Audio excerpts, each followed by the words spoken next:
नमस्कार। आज के इस विशेष विश्लेषण में सभी का स्वागत है। आज हम एक ऐसी रहस्यमयी और आध्यात्मिक यात्रा पर निकलने वाले हैं जो सीधे एक शहर के केंद्र से शुरू होकर उसकी सबसे गहरे रहस्यमयी किनारों तक जाएगी। जी हाँ, बात हो रही है पवित्र नगरी उज्जैन की, एक ऐसी जगह जहां गहरी आस्था और तंत्र विद्या का बिल्कुल अद्भुत संगम देखने को मिलता है। तो चलिए बिना किसी देरी के शुरू करते हैं। अब जरा इस दृश्य को देखिए। रात के समय महाकालेश्वर मंदिर की ये जगमगाती भव्यता सचमुच मंत्रमुग्ध कर देने वाली है।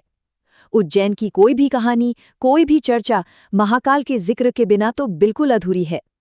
ये मंदिर इस पूरे शहर का धड़कता हुआ दिल है, सारी आध्यात्मिक ऊर्जा का मुख्य स्रोत।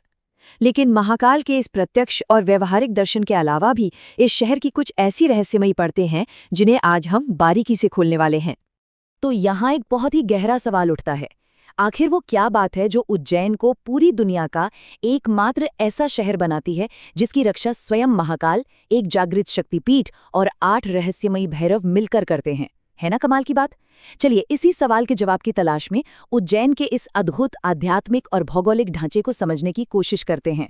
सबसे पहले बात करते हैं भाग 1 की, यानी महाकाल मंदिर दर्शन गाइड।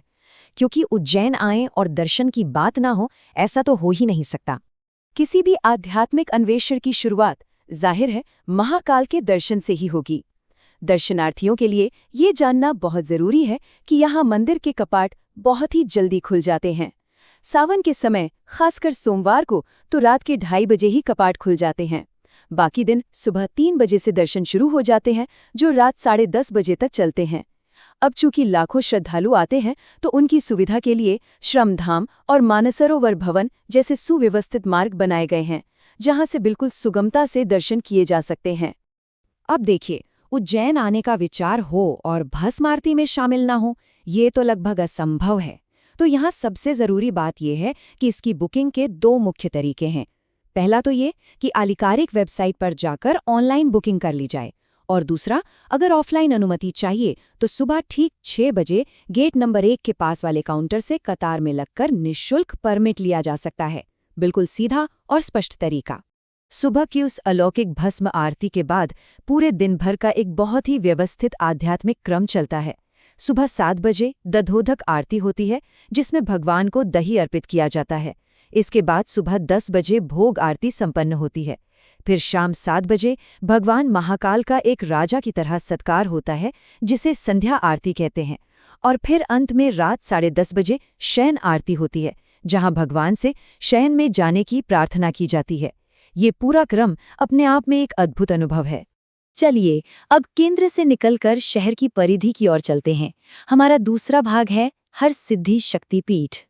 महाकाल के उस सुव्यवस्थित प्रांगण से निकलकर जब हम इस तरफ आते हैं तो हरसिद्धि मंदिर का यह दृश्य बेहद शांत और ऊर्जावान लगता है।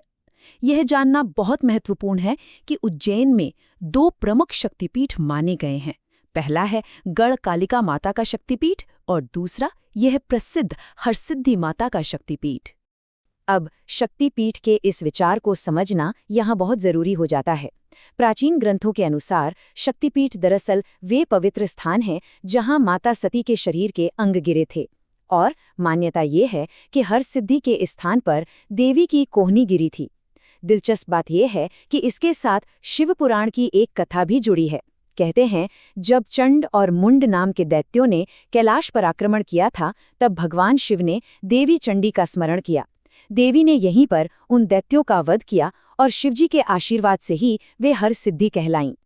इस पवित्र स्थान से एक बेहद ही नाटकीय और रोमांचक किंवदंती भी जुड़ी है। सुनकर हैरानी होगी। कहा जाता है कि महान सम्राट विक्रमादित्य ने अपनी कुलदेवी को प्रसन्न करने के लिए हर 12वें वर्ष में अपने ही हाथों से अपने मस्तक की बलि दी थी। सोचिए, उन्होंने ऐसा 1 या 2 बार नहीं बल्कि पूरे 11 बार किया, और हर बार उनका सिर वापस जुड़ जाता था। 12वीं बार जब सिर वापस नहीं आया तो मान लिया गया कि उनका शासन अब पूरा हो गया है।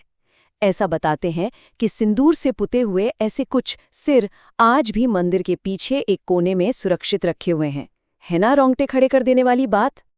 अब महाकाल और देवी हरसिद्धि की कथाओं से आगे बढ़ते हुए चलिए रुख करते हैं हमारे तीसरे भाग का, अष्टभैरव, केंद्र के रक्षक महाकाल और परिधि के रक्षक देवी हरसिद्धि को समझने के बाद अब हम शहर के बाहरी और थोड़े रहस्यमयी किनारों की ओर बढ़ रहे हैं। क्या कभी इस बात पर विचार किया गया है कि शिव के उग्र रूप यानी भैरवों का वास्तविक और मूल स्थान आखिर क्या होता है? दरअसल ये कोई साधारण मंदिर नहीं होते। शमशान और उसके आसपास के एकांत जंगल ही भैरव के मूल स्थान माने जाते हैं। और उज्जैन पूरे भारत में संभवतः एकमात्र ऐसा अनूठा स्थान है जहां ओखलेश्वर और चक्रतीर्थ जैसे शमशानों में पूरे अष्टभैरव विराजमान हैं। अगर स्कंद पुराण के अवंती खंड को देखा जाए तो उज्जैन के इन अष्ट महाभैरवों और उनके स्थानों का बड़ा स्पष्ट उल्लेख मिलता है। भैरवगढ़ में काल भैरव हैं, तो वहीं दंडपाणी भैरव भी हैं। रामघाट पर आनंद भैरव, ओखलेश्वर श्मशान में विक्रांत भैरव, चक्रतीर्थ श्मशान में बमबटूक भैरव, गढ़कालिका के पास काला गौरा भैरव, कालिदास उद्यान में चक्रपाणी भैरव और सिंहपुरी में आताल पाताल भैरव मौजूद हैं। जरा सोचिए, एक ही शहर में इन 8 शक्तियों का एक साथ होना उज्जैन को पूरी दुनिया में कितना अद्वितीय बनाता है। इन स्थानों के बारे में एक और दिलचस्प बात यह है कि भैरव साधना का उद्देश्य सिर्फ आध्यात्मिक नहीं है, बल्कि ये बहुत व्यवहारिक भी है। प्राचीन काल से ही ये माना जाता रहा है कि जो साधक शनि, राहु, केतु या मंगल जैसे क्रूर ग्रह से पीड़ित हैं या जिनके जीवन में मृत्यु के समान कष्ट हैं, उन्हें भैरव साधना करनी चाहिए। भैरव तंत्र का मूल सिद्धांत ही यही है, जो भय से पूरी तरह मुक्ति दिलाए वही भैरव है। इसी के साथ हम पहुंचते हैं आज की इस चर्चा के चौथे और अंतिम भाग पर, विक्रांत भैरव और तांत्रिक साधना। तो चलिए अब इस रहस्यमयी दुनिया की सबसे गहरी परत की ओर चलते हैं। ओखलेश्वर शमशान में स्थित विक्रांत भैरव मंदिर। ये कोई साधारण मंदिर बिल्कुल नहीं है।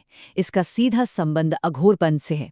अघोर परंपरा असल में एक ऐसा गूढ़ और रहस्यमयी मार्ग है जिसका मुख्य उद्देश्य सांसारिक भय और मोह से मुक्ति पाकर जीवन और मृत्यु के अंतिम सत्यों को जानना है।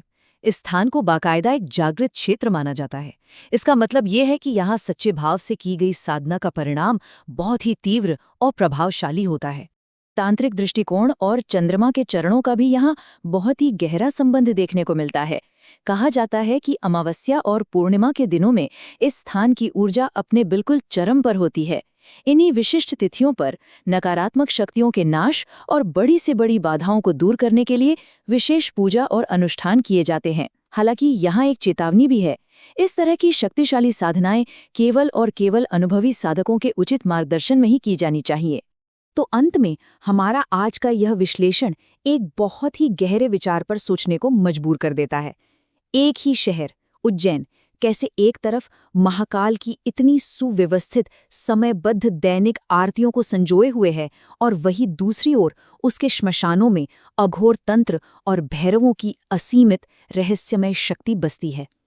सच कहा जाए तो ये कोई विरोधाभास नहीं बल्कि पूर्णता है।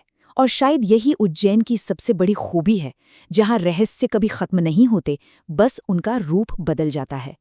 आज की इस विस्तृत चर्चा में जुड़ने के लिए बहुत बहुत धन्यवाद।